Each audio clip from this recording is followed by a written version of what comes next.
Hi everyone, I'm Allie with PotomacBeads, and today I'm going to go over a Better Beader episode for you that's going to feature closing off and finishing off tubular and stitches in the round.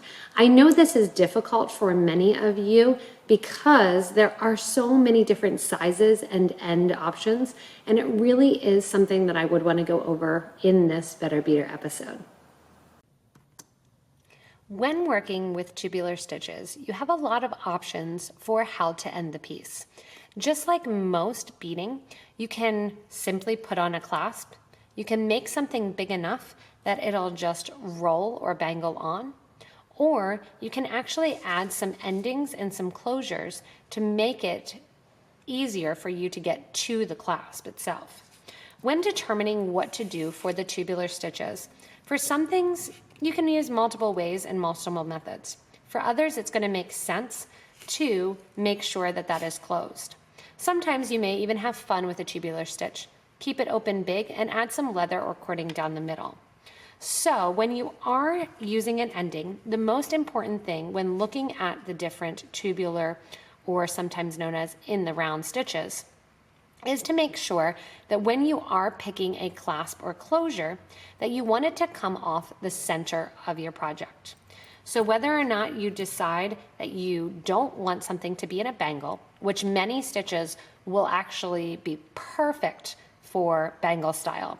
When things are done in the tubular stitch, usually you can seam those tubular stitches up from one side to another flawlessly without being shown, like this tubular peyote stitch. Right angle weave, the rawl or crawl stitch, is going to be the exact same. When doing it in a tubular or a netting, it turns out great if you make it into a bangle. That being said, bangles may not be for everyone. Sometimes you have a larger hand here and it looks awkward the way that it actually hangs. In that case, you'll want to put on a clasp. Sometimes with the stitch, it's going to be so large that you may want to first have it end. You can downgrade things and actually pull the stitches closer together, almost closing up that tube. Or another option you have is to put on a cap or an end cone to close off the stitch. That's going to close off some of the bigger actually tubular shapes that you have, because you don't necessarily always want to stick something down the middle of that tubular shape. This is a creative way to end the Cellini spiral with a cup button and then with the toggle going onto it. The cup buttons act as clasps or closures that close off that tube so nothing can get into it as you're wearing the piece. Another way you can do it is actually using, I said, end cones in this piece. Because this is a rather large filled netting, it actually has wire going through it with those caps on them, and then the wire sits to act as the base. So you don't always have to put something in the middle. You can put something in the middle, but you usually do want to close up something that large when it comes to the netting. Sometimes with smaller nettings, you actually don't have to add anything. You can go right into the end of the piece and just add your seed beads and your button to make your closure. This is a tubular herringbone stitch that was able to just kind of go right in there along the end and finish off without actually seeing the inside of the tube. That being said, I could take some wire and thread right down through the middle of the tube and hide it inside there, and you would never see the actual tube. Even with something as simple as a 2-rowed herringbone, you can also put actually memory wire in it. So that's kind of a fun twist on the last Better Beader episode, is adding memory wire inside of some of your tubular stitches. With some stitches, you can also come right out the end and add your clasp. The most recent video that used a tubular stitch was the aerial bracelet, or the aerial necklace rather.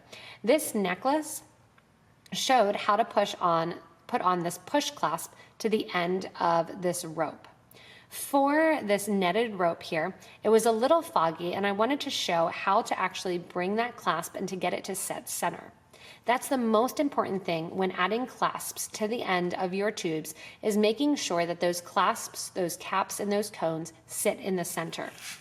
I have a piece here that is actually some right angle weave, and it was seamed together here, done with 2 needles. And this gemstone tube that was created, I have a threaded needle fictitiously coming out. Normally, I actually put it on a piece of leather cording and I like that look of having the cording down the middle, and then I wear it as the middle of an actual necklace. However, I took it off the cording so I could show you with simple beads here that you can really see the difference of having 4 beads on this actual tubular stitch. My thread and needle is coming out of that tiger eye bead there. And on your screen, I'm coming out towards the top of the tiger eye bead. When I add a clasp or a closure, it doesn't matter what kind, I'll pick up a cup button that I have sitting here, and I go in and add the button or the clasp coming with my thread out. Sometimes you'll need some seed beads that you want to think that the bead is going to sit, the end, the cap, the cone, directly in the middle of the tube.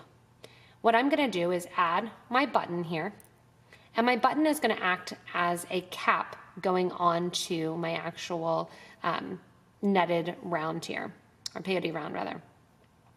Raw round, we'll get it.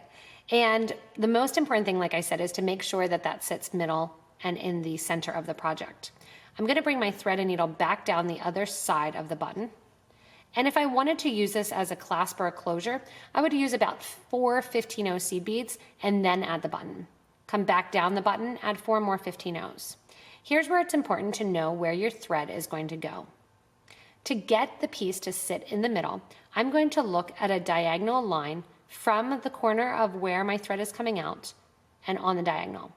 Because I know that I have 2 Amazonite beads and 2 of my tiger's eye beads, I know that I'm going to be going into a tiger eye bead because it's going to sit directly across from the bead my thread is coming out of. Instead of going into the top of the tiger's eye bead, I'm going to bring it through a diagonal to go through the bottom of the tiger eye bead. When I go through the bottom of the tiger eye bead and out, the thread then is going to sit on that diagonal. So you can see the thread kind of coming out from one end of the tiger eye and into the other side of the tiger eye on the other side. Pulling that nice and tightly, that's going to sit already right away, right in the center of that tubular stitch. If you have the clasp and you want to get it reinforced, coming out of that stitch there, I'm going to go back up through the button with my thread coming out the other side of that tiger eye bead that I just went in. When I get to the other side then, I'm going to make sure again that I'm on the diagonal, which in this piece will put me back through that starter tiger eye bead, going in towards the top, because this time I'm starting on the bottom in order to get that piece nice and tightly in. With a nice tight pull, that sits exactly centered on the top of my tubular stitch. So you're making sure that you're doing that on a diagonal and that you're equaling out the thread so the ends there will sit perfectly aligned to the middle of the piece. That's the hardest thing to realize, how to finish off the tubular piece. And a lot of times with the tubular piece, you're not going to know exactly what end you want to use till you are done the piece. With tubular stitches, I always recommend waiting to put the clasp on any of these beauties until you're actually finished with the piece.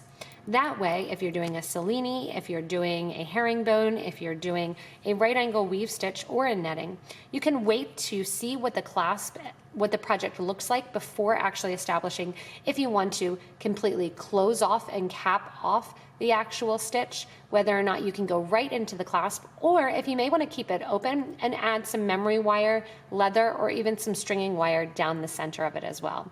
There's so many different options with these fun tubular or in the round stitches that really look at different YouTube videos, get different ideas. And like I said before, it's great if you comment actually in the comments below. When you comment below, you can show off or describe exactly how you've gone in and what you think is the best trick or technique to finish off your tubular stitches. Like I said, you can run anything down the center. It's just going to be determined by the actual size and the diameter that you start out with when doing your stitch in that rounded tubular shape. So keep in mind there's lots of options. There's lots of choices when it comes to caps and cones, and you can see buttons used in place of the caps and cones, and even using larger beads sometimes that you're going to use to kind of hide the end of the actual piece. Think about it that, again, do you really want to see the opening of it if you're not putting something in the middle? Probably not. You're going to want to cap or close that off.